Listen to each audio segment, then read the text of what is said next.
I've been married to Pei for 3 years, yet I still have no children. The weather was fine today, so several noble ladies met up for a boat trip on the lake. During our idle chat, the topic turned to children. You've been married to Lord Pei for 3 years now, haven't you? 3 years without a child. By the rules, he should set you aside and remarry. You really ought to take this to heart, but it wasn't that I didn't care. It was that Pei didn't like me. I was originally a child adopted by the Crown Prince. The day he picked me up, he patted my head and said, "The Emperor likes frail, sickly beauties. You must grow up to be like that." So, from a young age, I was raised according to the Emperor's tastes, growing into a weak and sickly girl. But who would have thought?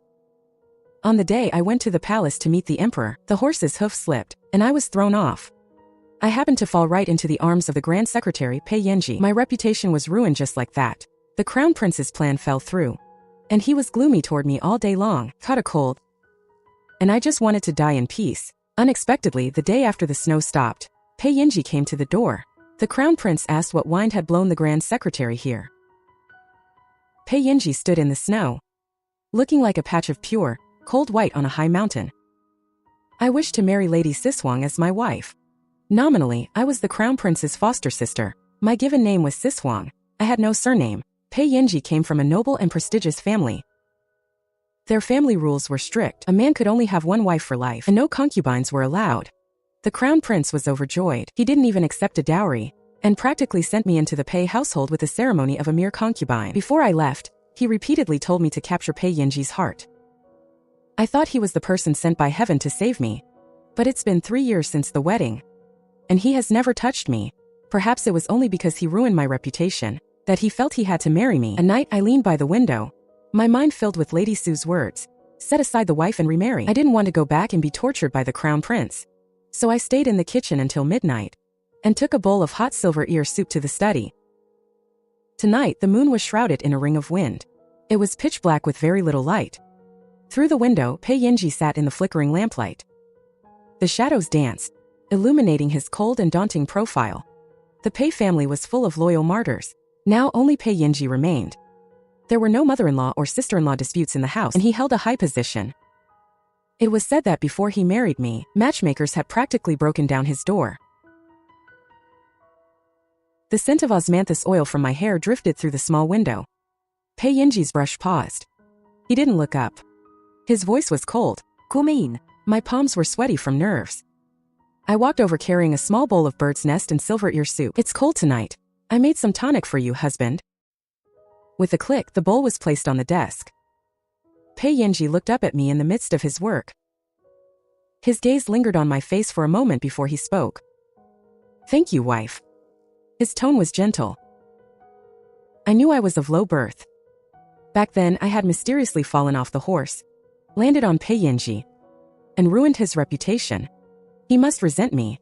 Without a child, how could I keep my place in the Pei household? I remembered what Lady Su told me during the day. You have to be more proactive. The Grand Secretary was busy with state affairs, and his family was upright. He probably didn't know much about those things. My heart tightened. I summoned my courage. And before Pei Yenji could react, I bent down and crawled into his arms. I sat astride his lap. For a moment, the room was silent. We locked eyes. I bravely met his gaze. I felt like a bow pulled to its limit, the faint scent of tea mixed with the scent of ink, intertwining with the osmanthus oil on my body. It was actually quite intoxicating. "Wife, what is this? I want to stay with you tonight." It was my first time doing something like this. I was a bit scared. In my flustered state, I suddenly pressed against a certain spot. Pei Yenji let out a muffled groan. He suddenly grabbed my waist and moved me up a bit. "Keep your hands still. Don't move around." Relying on his large hand behind me to steady myself, my eyes were trembling. Pei Yenji suppressed the darkness in his eyes. "I have to go to court tomorrow.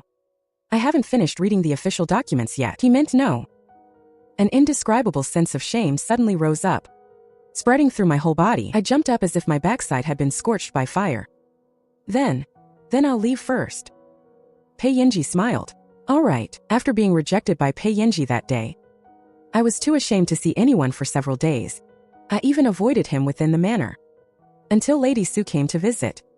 She was startled when she saw me. Sister, what's wrong with you? Could it be that your methods were too good, and the Grand Secretary wore you out? I shook my head dejectedly. He probably doesn't like me. I tried everything I could. But he remained indifferent. Lady Sue leaned forward. Actually, there is a way. It's better to earn some money to support yourself.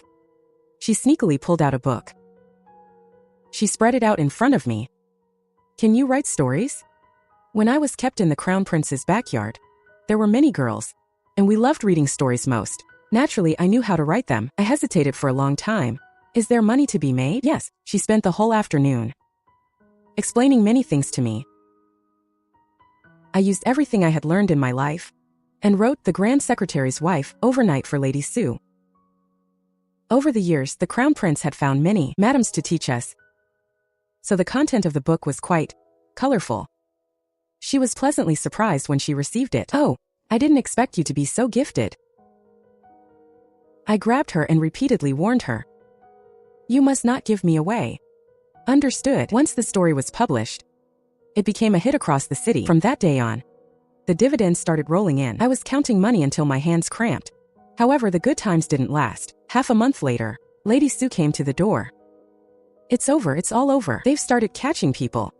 I'm leaving the city to lie low for a while. You'd better keep a tight lid on it. Otherwise, if your husband catches you, you'll be in deep trouble. I was startled. My brush fell on the draft, staining it with ink. I sent my maid Fushua to the city gate to take a look. Only then did I realize the secret was out. On the official notice posted by the government was the red seal of the Grand Secretary, Pei Yenji. I'm afraid my masterpiece had already been placed on Pei Yenji's desk.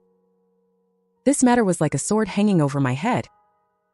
I waited in fear until midnight, but there was still no movement in the front study. In my desperation, I decided to go and scout out the situation. When I reached the door, I suddenly heard someone inside ask, should we arrest the author? Pei Yenji's voice was indifferent and cold. All profits are to be confiscated, and the people, throw them all into the death cell. Things were even more serious than I imagined. Instead of staying here and waiting to die, I might as well run away early like Lady Sue. Unfortunately, as I turned to flee, I accidentally bumped into a vase. With a crisp shattering sound, Pei Yenji's subordinate lunged out and blocked me. His expression was stern. Madam, you'd better go inside and talk. The study was silent. The coldness on Pei Yenji's face hadn't faded yet. He closed his eyes for a moment when he first saw me, before regaining his usual gentleness. Why is my wife here? I racked my brains and said incoherently, I missed you. Perhaps because the words were so abrupt. Pei Yenji stared at me for a long time. I didn't know what he was thinking. The person behind him rubbed his nose. This subordinate will take his leave. Now only the two of us were left in the room. Pei Yenji gave a helpless smile. Wife, I still have matters to handle. Following his gaze, I suddenly spotted a copy of The Grand Secretary's Wife. It was even my original draft. My heart skipped a beat. An invisible fear enveloped me. In a moment of madness, I climbed onto Pei Yenji and wrapped my arms around his neck. Pei Yenji raised an eyebrow in surprise. I don't know where I got the courage, but I kissed his lips in one go. My hand quickly grabbed the manuscript behind his back. Pei Yenji's lips were icy cold, yet thin and soft. This was the first time in 3 years I had initiated a kiss. Pei Yenji's whole body froze. The brush in his hand fell onto the paper with a thud, gradually spreading a layer of ink. A tingling sensation instantly swept through my body. I attempted to tuck the manuscript into my waistband. Just as I was about to fail, Pei Yenji suddenly gripped my waist and began to respond. Started out very awkwardly, but gradually became more practiced. The offensive was fierce, as if he wanted to devour me whole. I never expected that a man who cares so much about decorum would lose control like this at this moment, forcing me into a corner with nowhere to hide. He made me forget why I even came here, leaving me to just lie in his arms. Madam, I like to start with the eyes. My vision grew hazy, and my eyes became misty.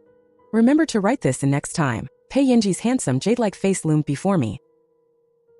My mind went blank, and I dizzily replied, okay. Pei Yenji's smile vanished instantly. The darkness in his eyes faded, replaced by total clarity. So it really was you. Ah, he was tricking me. My whole body trembled, and my face flushed with anger. Husband, how could you use such a thing to bait a confession? Despicable. Pei chuckled. Regaining his usual aloof expression, he snatched the book I had hidden behind my back. Will you confess to me yourself, madam? Or would you rather confess to someone in prison? I choked up and softened my tone. If you didn't ignore me all the time, how would I have time to write these things? The person is here, and the money is here too. I'll accept whatever punishment you give me, but please just don't send me to prison. Pei laughed out of sheer frustration. So you're saying you aren't at fault at all? Do you know the penalty for printing banned books? My heart skipped a beat. I was so scared that my asthma flared up. My lungs felt like they were being squeezed, and I couldn't catch my breath. Finally, my vision went black, and I fainted. In my dream, I was walking through a field of flowers, falling into the arms of a gentle woman. She said softly, "Today is Zishuang's birthday. Mother made you longevity noodles." A middle-aged man nearby laughed. Ha ha ha, what are longevity noodles? Father has hired the best chef in the city for you. Let's give our Zishuang the most respectable birthday celebration. The light blurred into a haze. I couldn't see their faces clearly. I only felt that this family was wealthy and grand, and the people were exceptionally kind. I've had this dream for 10 years now. I still can't see their faces clearly, and I can't remember many details after waking up. Perhaps because I've been poor for so many years, it's just a beautiful dream I wove for myself.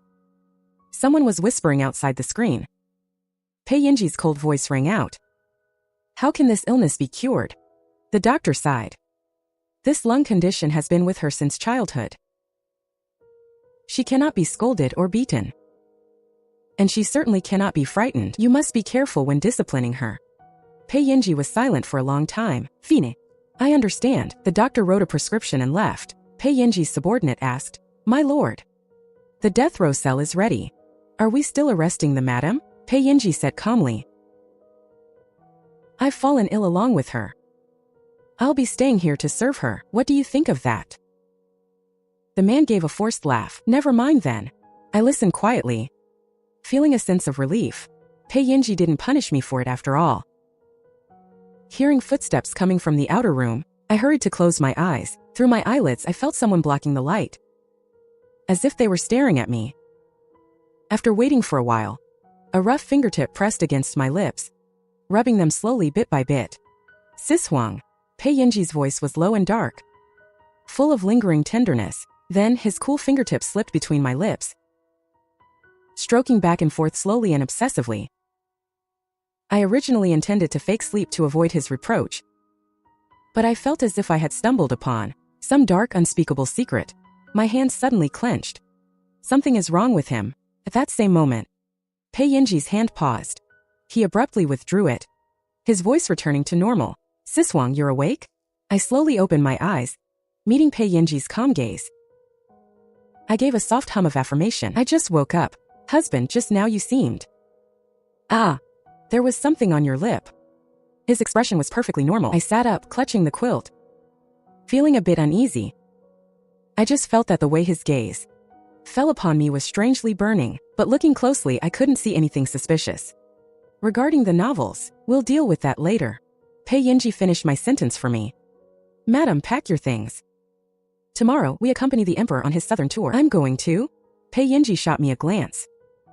Naturally, on the day of the departure, I saw Madame Shun, whom I hadn't seen in a long time. She sat in her carriage and waved at me. In the past 3 years, besides Madame Su, Madame Shun was my closest friend. So I abandoned the carriage Pei Yinji prepared for me, wanting to ride with Madame Shun instead. Why? Hearing my proposal, Pei Yinji, sitting on his horse, frowned slightly. My face was flushed, unable to hide my excitement. I have so much to tell Madame Shun. Pei Yinji followed my gaze. Looking at Madame Shun from a distance, he narrowed his eyes, and after a moment he looked back, offering a slight smile. Fine, call me if you need anything. When I got to Madame Shun's carriage, she was clutching her chest, looking terrified. Does the Grand Secretary usually have a bad temper? The way he stares at people, It's absolutely hair-raising. I blinked, finding it a bit strange. He's okay. He's quite good to me. I stopped halfway through that sentence. Actually, he's not that good. We barely say a few words to each other. I shouldn't count on ever having children. During the half-month journey, I wasn't bored at all with Madame Shun. Occasionally, we would reminisce about Madame Su, who ran off with the money. Other times, we'd hear some gossip and double over with laughter. What Madame Shun said most often was, "If one day my husband betrays me, I'll just leave home and make my own way in the world." Soon, the group arrived in Jiangnan. We stayed at a courier station. Realizing I hadn't fulfilled my duties as a wife for days, I followed him into the room, chattering away. "Husband, you've had a long journey. Sis Wang has learned some new massage techniques to help you relax." Pei Yinji sat down in the room and beckoned to me. "Come here." Unsure of his intent, I approached. Pei Yinji pulled me onto his lap, removed my shoes and socks, revealing my slightly red toes, and began to rub them slowly. I had been walking a lot these past few days, and they really did hurt quite a bit. How did he know? My face flushed with embarrassment. I wrapped my arms around his neck, stammering, "Men and women shouldn't be so familiar in broad daylight. How can we be so indecent? As the sages say." Pei Yinji snapped, "Be quiet." His calloused hands rubbed the top of my foot, finally stopping at my ankle to rub in circles. Tickled a bit. My body tensed up, and I let out a soft moan, only to find I couldn't break free from his grip. "Consort you wants to gift me several beautiful maids," he said while massaging. "What do you think, madam?" I froze for a moment, a wave of bitterness rising in my heart. But I endured it and said, "One must naturally respect the wishes of the nobility. A husband cannot take concubines, but it doesn't say he can't have bedchamber maids." Pei Yinji's grip suddenly tightened. He squeezed my toes until they hurt, I gasped in pain, leaning against him and pleading piteously, "Husband, that hurts." The pressure on my foot suddenly relaxed. Pei Yinji leisurely put my socks and shoes back on. "The Pei family rules forbid concubines, and bedchamber maids are out of the question. You can rest easy, madam." When he said this, he was gritting his teeth, pronouncing every single word. My heart finally relaxed. In the evening, Consort Yu held a banquet at Xuanfang Tower, inviting many family members. Upon arriving at Xuanfang Tower, we found that the seating was divided by gender. The men were on the second floor, while I and several other ladies stayed on the first. During the meal, Madame Shen kept sighing. "Sister, what's wrong?" She gave a bitter smile. "Do you know why the seating is divided?" "Stairs right now. I bet it's all singing and dancing and pure decadence. Some nobles, to win over high-ranking officials, will arrange for many young women to be among them. If one could hook up with one or two."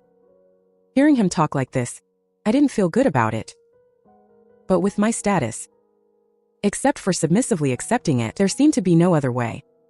Feeling suffocated, I unknowingly drank a few extra glasses. After 3 rounds of drinks, I touched the hand of my maid, Fushue, and a sudden rebellious streak rose within me. I've heard the scenery at Spring Breeze Pavilion is quite fine, especially the top male performer. His zither playing is unrivaled. Fushue glanced behind me and said in a muffled voice, "Madam, have some tea to moisten your throat." I took the tea and took a slow sip. While Fushue was relaxed, I added, "I'll take you there in a few days." Fushue's body tensed up instantly. She quickly covered my mouth. "Thank you for your kindness, madam, but this servant doesn't like it." "You don't like it either?" "No matter. Everyone has a love for beauty. I'm very open-minded." Fushue's face turned pale with fright. Her teeth were chattering. "Madam." "Go." I turned my head and met the eyes of Pei Yinji, who was standing behind me looking down. It was hard to describe the look on his face. Everyone has a love for beauty. Huh? "Madam." He gave a faint smile. "Fushue." A long silence followed. I silently covered my flat chest, and my body swayed slightly, attempting to faint to get out of this, but Pei Yinji didn't give me the chance. He caught me from behind. "Madam is drunk. Shall we go home?" I stood up obediently and said weakly, Let's go home. I smelled the scent of rouge and powder on him and felt even less like I was in the wrong. Why is he allowed to flirt around? Well, I can't even say a word. After getting into the carriage, I ignored him. I sat by the window with my back to him. Pei Yinji's voice carried a hint of intoxication. Siswang, come here. I shifted my seat, moving only a tiny bit. Suddenly, a large hand appeared on my waist and pulled me over. The next moment, Pei Yinji gently bit my ear. His voice was cold. Why won't you listen? My body went soft as I whimpered. Aren't you busy socializing, my lord? Why come looking for me? I can't compare to those performers. Pei Yinji shifted the blame onto me. I choked up. Nonsense. Where did you get such twisted logic? Explain it to me clearly. Pei Yinji's well-defined fingers followed the gap under my tunic and slipped inside. He asked again. What twisted logic? Siswang, tell me properly. A rough sensation came over me. I froze. He was quite forceful tonight. I turned to meet his eyes, which looked clear, but were actually clouded with desire. I suddenly realized he had been drugged. My face flushed red. I struggled with all my might. Husband, you're drunk. We're outside, it doesn't matter. But the words of the sages are all bullshit. It was the first time he'd spoken so crudely. He bit my ear. Come closer. My breath hitched. I gently pressed down on his mischievous hand. You, bear with it. I won't. His voice had a slight nasal quality. His breath was scorching. If you're good, I won't touch you. The moonlight hid behind the treetops, peeking at the swaying carriage. Because I had drunk a little, my legs felt weak. Blushing, I stared at the moonlight outside, trying my best to ignore what was happening behind me. Pei Yinji's breathing was shallow. He deliberately lowered his voice. His voice was low and seductive. Siswang. I didn't dare to speak. Pei Yinji held me from behind. While he was busy, he asked, Did you have fun with Madame Shen today? Yes. My body trembled. He caught me. He scolded softly. Don't move and don't look back. The carriage went around the city circle after circle. I was so embarrassed I was about to cry. Husband, do you feel any better? A long time later, he straightened my skirt for me. He pulled back the curtain and held me. Let's go back. Ever since returning that night, I had been avoiding him. He had returned to his cold and self-controlled self, as if that night's loss of composure had never happened. As time went on, I felt a bit stifled, so I braced myself and said to Pei Yinji, I want to go out for a stroll. It's very chaotic outside. I won't go far, just to Madame Shen's for a visit, okay? Pei Yinji pursed his lips, just when I thought he was going to refuse. He lowered his eyes and hummed in agreement. Fine. Come back early. It had been a while since I caught up with Madame Shen. As soon as she saw me, she started complaining about her troublemaking concubine. I got carried away and stayed until nightfall. When I arrived, Pei Yinji was already waiting in the room. For once, he was only wearing his inner robes. His dark hair was draped loosely behind him. His elegant profile was hidden in the candlelight, like a vivid splash of color in the snow. The table was filled with a full spread of food. I knew I was late because I'd been having too much fun. I stepped forward and handed a bag of candied fruit to him. A peace offering. I'm back. He put down his book.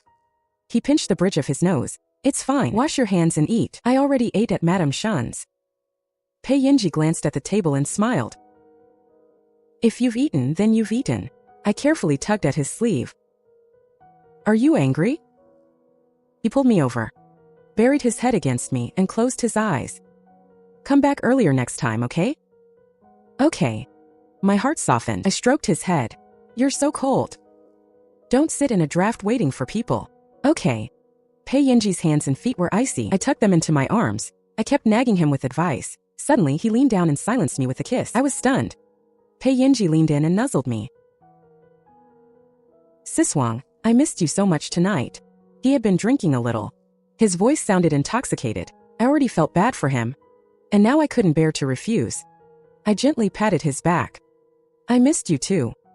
Then can Siswang show me some love for once? Coaxed by him, I soon lost my senses. The bed curtains fell gently. The golden hairpins in my hair jingled a few times, then fell with a clatter outside the red curtains. Like mandarin ducks entwined, it was a long sleepless night. The next day I was in a great mood. I was humming a tune while embroidering a sachet for him. Fushua came back from outside. She seemed a bit down. What's wrong? She put the flowers into a vase. Madam Shen was hit by a carriage on the road today.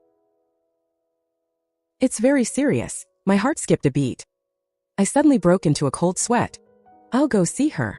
Madam Shen was recovering at a clinic. In the afternoon, she reclined by the window. Her eyes were lifeless. When she saw me, a faint smile finally appeared on her face. She already looked haggard. And now things were even worse. She reached out and gripped my hand tightly. It's kind of you to still think of me. I looked at her legs. Hidden under the covers, they couldn't move at all. Did they find out who hit you? Madam Shen closed her eyes and shook her head with a bitter smile. A carriage. I didn't see it clearly. But this leg is ruined. I won't be able to go out with you anymore. For no reason I remembered that night. And what Pei Yinji said while holding me. Did you have fun with Madam Shen? It was just a fleeting thought. Then I felt it was ridiculous. I comforted her for a long time. When I came out of the clinic, the massive sun hung in the sky, making me feel dizzy. Even though I tried to suppress the thought, that ridiculous idea kept popping up.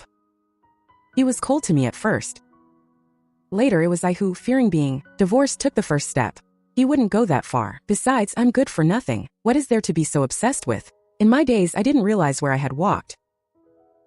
Suddenly, a burly man shouted aggressively, "What are you doing here?" Snapping back to my senses, I realized that without even knowing it, I had walked right to the front of the government office. It was where Pei Yinji worked. Fushua, refusing to be outdone, said, "This is the Grand Secretary's wife. She's no loiterer." I wanted to pull Fushua away and leave, but a subordinate returning from outside recognized me. He said respectfully, "Madam." Hearing this, the burly man immediately put on a smile. He greeted me warmly. "It's a hot day. Madam, please come in and have a seat." I felt awkward refusing, fearing people would say I was being pretentious, so I followed him inside. I was led through the government office, out through the back door, and after passing through several narrow alleys, we finally stopped in front of a residence. The residence was elegantly decorated with a quiet and secluded atmosphere. The burly man looked eager to please. I heard Lord Pei stays here when handling cases. "Madam, please wait here." I was a bit confused. Did he used to come here before? He used to come every year. But he hasn't been here for the past 3 years. "This is Lord Pei's private residence. Madam, please make yourself at home." This was the first time I'd heard that Pei Yinji had a private residence in Jiangnan. Why didn't he tell me? With a creak, I pushed open the door to the main room. The room was dim, with only a small window letting in some light. As the dust settled, I fanned away the musty air. What met my eyes were rows upon rows of paintings. A beam of light fell across them. Once I saw the scene clearly, my eyes widened in horror. A sudden chill ran through my entire body. The person in the portraits was actually me. I was sitting on a soft couch, thinly dressed, with a faint smile, bare feet resting on a soft rug. A small fan covering half my body, but it couldn't hide the sensuality. The signature bore Pei Yinji's seal, along with the inscription, "Forever." Such vivid and lifelike paintings actually filled the entire room. Sitting lying down, happy, sad. There was even a painting of me bathing. They were beautiful, yes, but the sight gave me goosebumps. I covered my mouth, my whole body trembling slightly. Terrified, I took 2 steps back and suddenly bumped into someone. A familiar scent drifted over. Pei Yinji's voice was thick and low. "Sis Huang, you shouldn't have come in." I turned to meet Pei Yinji's dark, brooding eyes. My heart pounded wildly. Why did you?" His voice was very soft. His finger lightly brushed against my ear. When I missed Sis Huang, I would paint, but it was never enough. So I painted one after another. I took 2 steps back, but he grabbed my chin. He turned me toward the bathing portrait. He said softly, "Sis Huang, look how beautiful." My mind flashed to Madam Shen, lying paralyzed in the clinic. I jerked away from him and snapped, "Don't touch me." Pei Yinji's hand stiffened. He actually stopped. "You and I were fine last night. Do you not like it?" My mind was a mess. I didn't know why he was like this, or even when he had become this way. I shook my head. You're a madman. Stay away from me. Pei Yinji tried to step closer again. I shoved him away and ran out. He truly terrified me. Those delicate brushstrokes. Without careful and meticulous observation, he couldn't have painted them. He even remembered the red mole on my lower back perfectly. Feeling cold all over, I returned to the guest house. I silently packed my belongings, hid in the city until late at night, and rushed to the ferry crossing. Standing on the pier, the night wind blew through my hair. I looked back at the wealthy, bustling town. Memories of my past with Pei Yinji flashed by. I suddenly shook my head, trying to clear my mind. Pei Yinji is a madman. I absolutely cannot stay. The boatman had just taken the money when a loud explosion sounded nearby. Thousands of torches suddenly lit up across the city. In an instant, night turned into day. The boatman cursed under his breath. This is bad. Chaos is coming. With that, he pushed off with his pole, gliding several feet away, leaving me on the shore. In the blink of an eye, countless people poured out from the streets and alleys, carrying swords, spears, and clubs. Instantly, the smell of blood filled the alley. I hid under a bridge, but I was still discovered. The rebel soldier looked at a portrait and laughed. Oh, this is Pei Yinji's wife. Talk about a stroke of luck. When I was captured and pushed before Pei Yinji, I was still carrying my heavy luggage. The rebel leader shouted loudly, Pei Yinji, if you want your wife's life, then bind noble consort Yu and send her over. Pei Yinji stood among the torches, his face hidden in the shadows, sinister and gloomy. Noble consort Yu, enjoying the chaos, said, It seems Madame Pei had other plans all along. I struggled in vain. Just kill me. إذا أنجرت بينزه. I'm dead if I go back anyway. I'd rather die at the hands of rebels. Pei Yinji, are you deaf? The rebel pressed a blade to my neck. He sneered, counting to 3. 3. Fine, I agree. Pei Yinji was terrifyingly calm. From beginning to end, his gaze was fixed on me. Useless to talk more. If you want to negotiate using her, then put the knife down. The crowd acted as if they'd heard a joke. Laughter began to spread. Oh. So Lord Pei is a romantic after all. Ha ha ha. The darkness in Pei Yinji's eyes deepened, like a pool of stagnant water. He gave a slight smile, but it didn't reach his eyes. Noble consort, you screamed in disbelief. Pei Yinji, have you lost your mind? I am the emperor's noble consort. The next moment, Pei Yinji grabbed her by the throat. Your Highness, you overstate your importance. Pei Yinji shot her a look and let out a cold laugh. His eyes held a terrifying indifference. It's just a human life. Why distinguish between high and low, since one person must die? Why shouldn't it be you?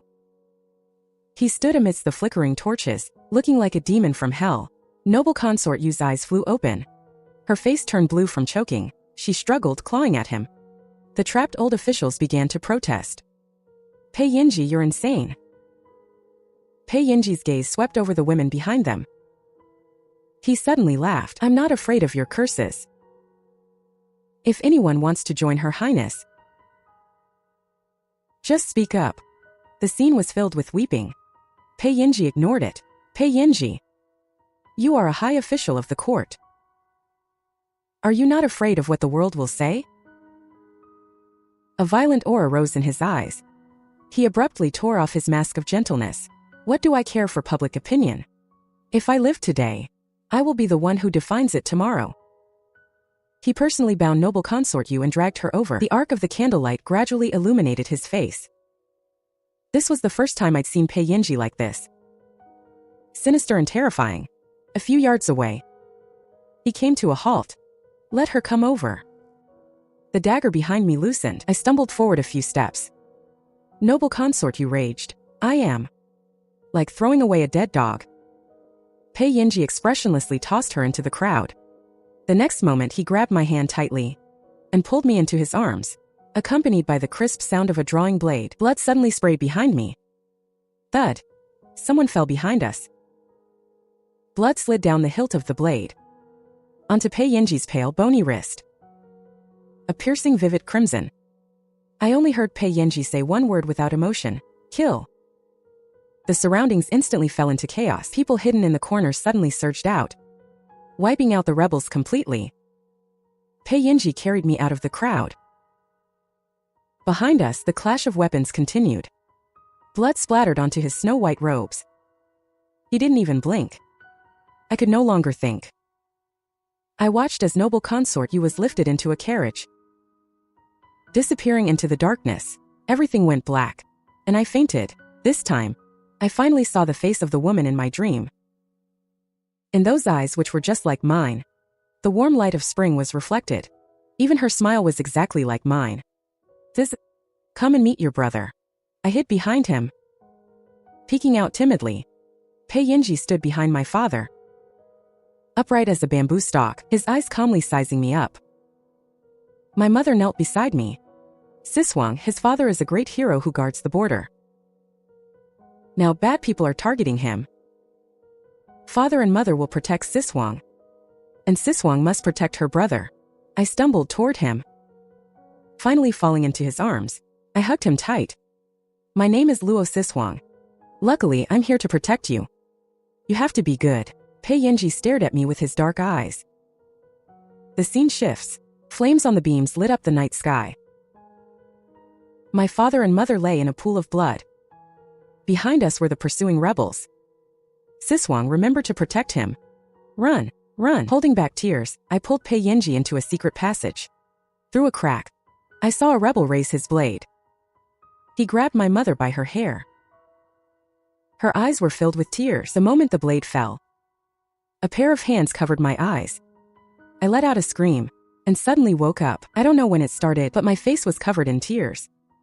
In the silent air, I could only hear my own ragged breathing. Childhood memories were etched vividly in my mind, and my heart began to ache with them. So I had known Pei Yinji even back then. Suddenly, Pei Yinji's voice came from beside me. Siswang, you're awake. Fragmented memories flooded my mind. Before I fainted, those bloodthirsty, gloomy eyes burst into my mind. I recoiled violently. Siswang, it's me. Don't be afraid. But Pei Yinji's presence made me even more afraid. Years ago, General Xia was at the front resisting foreign enemies. During Prince Kang's rebellion, he conspired with bandits. They wanted to take Pei Yinji hostage, to force General Xia to defect. My father was a kind man.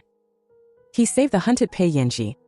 But it brought disaster to our entire clan. I felt cold all over. Took a long time to find my voice. Was what happened to Madame Shen you're doing? No, even now he's still lying to me. I fell silent for a moment, then suddenly got out of bed. Pei Yinji grabbed me suddenly. Where are you going? I want to take a walk. Pei Yinji tightened his grip. Siswang, what about me? You just stay here and rest. My eyes were wide, staring blankly at Pei Yinji. The wind is strong tonight. You shouldn't come along. Pei Yinji remained silent and didn't move. After a while he said, I'll accompany you. I shook him off abruptly.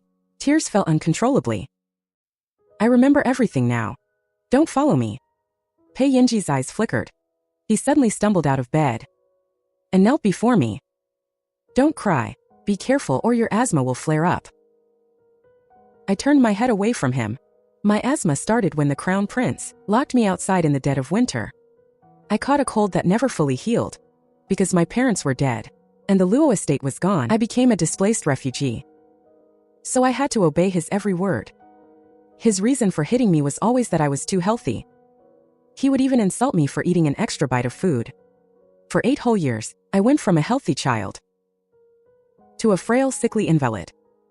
All to satisfy the crown prince's tastes and selfish desires. Looking at Pei Yinji's pale face, the grievances I'd suppressed for years finally seemed to find someone to blame.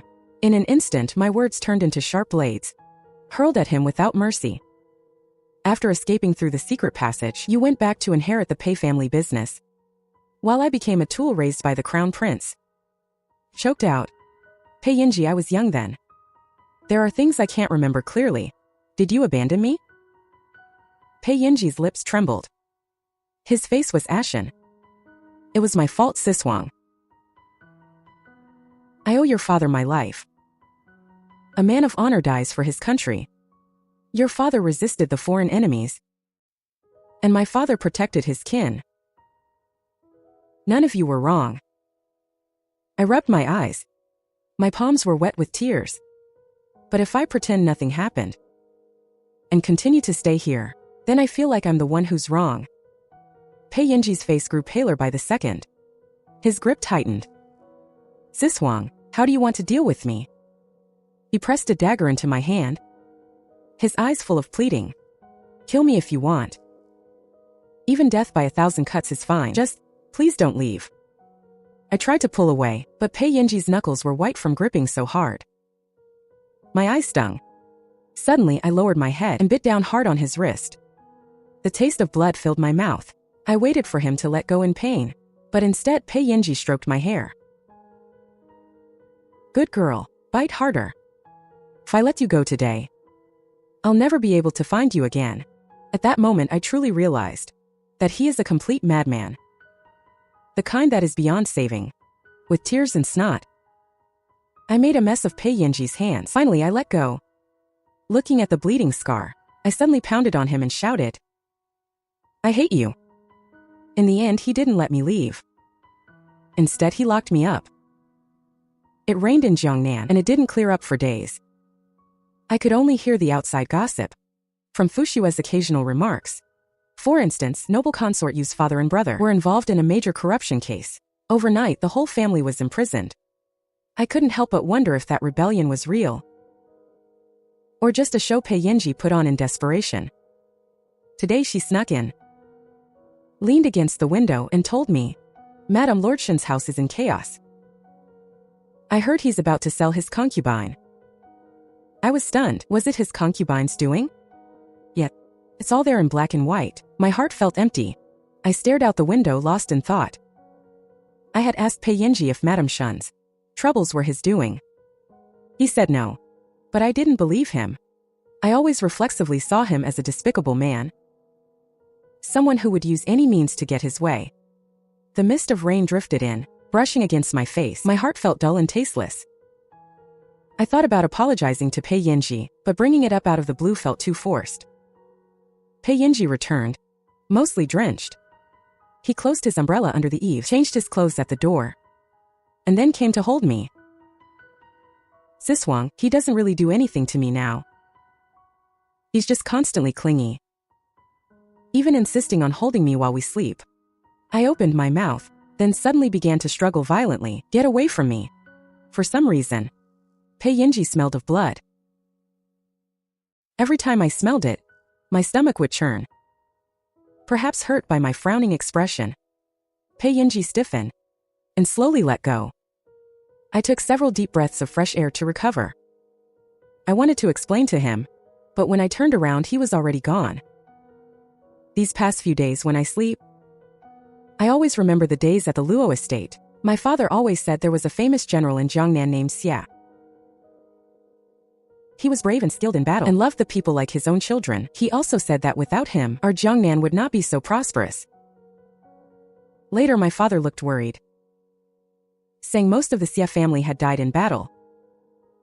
He said if I ever met anyone from the Xia family, I must help them. And so, the days of Pei Yinji coming to our estate began. Thinking back on it, if General Xia hadn't defended us against the invaders, the Luo estate would have likely vanished long ago. Some things from beginning to end only make sense when you reflect on them deeply. No one owes anyone anything. When the nation is in peril, the only ones at fault are the traitors and bandits. That day, I privately summoned one of Pei Yinji's subordinates. I heard he'd been with Pei Yinji for many years. Your master. I hesitated for a moment. When he was a child, the man understood immediately.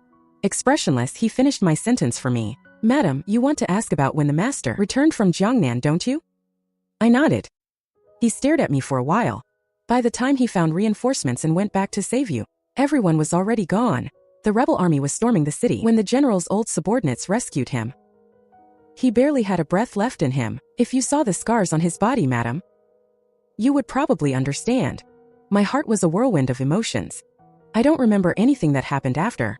I hid in the secret passage back then, but from what he said, Pei Yinji had actually gone back for me.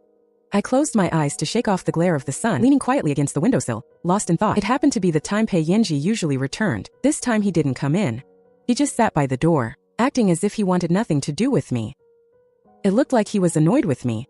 I lay weakly on the soft pillow. I closed my eyes for a bit, then suddenly opened them, catching Pei Yanji before he could look away. His face stiffened, and he awkwardly turned his head just enough to reveal the scarred side of his neck. I cleared my throat. "Why don't you come sit a bit closer?" Pei Yanji didn't move. His tall frame was curled up by the door. He actually looked a little aggrieved. I was stunned for a moment. "Please." Only then did Pei Yanji stand up. He came before me. "What is it?" I held it in for a long time, suppressing a smile as I pulled him to my side. Just as I was about to speak, a sudden wave of nausea hit me. I started vomiting uncontrollably. Pei Yanji's face turned pale with fright. "Call a doctor," he shouted in a panic. Then he added, "If you want me to leave, just say so. You don't need to fake this." For a moment, the room was in total chaos. I didn't even have the strength to talk to him. Bile kept rising in my throat, and my eyes were so full of tears, I couldn't see a thing. The doctor rushed in to take my pulse. His expression shifted from worry to joy. Finally, he stroked his beard. "Congratulations, madam is with child." Pei Yanji sat there dazed. "What do you mean, with child?" "Congratulations, my lord." Pei Yanji gave me a complicated look, then turned to see the doctor out. I lay on the bed for a long time before it finally clicked. No wonder I felt like throwing up the moment I saw him. To avoid suffering through it again, I lay on the bed facing away from the door to recover. But when Pei Yanji entered, he asked, "Do you hate my child that much? If you dare get rid of it." "Pei Yanji, what's wrong with you?" I sighed. "Can you just be quiet for a moment?" The room went silent. Pei Yanji seemed truly furious. He didn't show up for several days. I heard that after the official purge, reorganizing the appointments took a massive amount of effort. Pei Yanji was busy beyond belief. Fushua said he often looked toward the room from outside, asked a few questions about how I was doing, and then turned to leave again. Yet, not a single bowl of pregnancy tonic was missed. After days of continuous drizzle, it finally cleared up. While Fushua was pruning the flowers, she mentioned the refugees outside the city. Her voice was full of sorrow. "I wonder what will happen to those children who starved to death." I was sitting by the window embroidering. I accidentally pricked my finger. Putting it in my mouth, I said indistinctly, "The ones who just died are eaten by others. The rest are left exposed in the wilderness, waiting to be hauled away for burning or burial." Fushua was terrified. "Madam, how do you even know about such things?" I stopped sucking my finger. Faint memories suddenly surfaced in my mind. I felt lost. That's right, my memories before the Crown Prince saved me are very blurred. How did I end up as a refugee after escaping the secret passage? I can't remember any of it. Perhaps coming to Jiangnan and seeing those sights has brought these childhood memories back to me. That night after going to bed, I had a different kind of dream.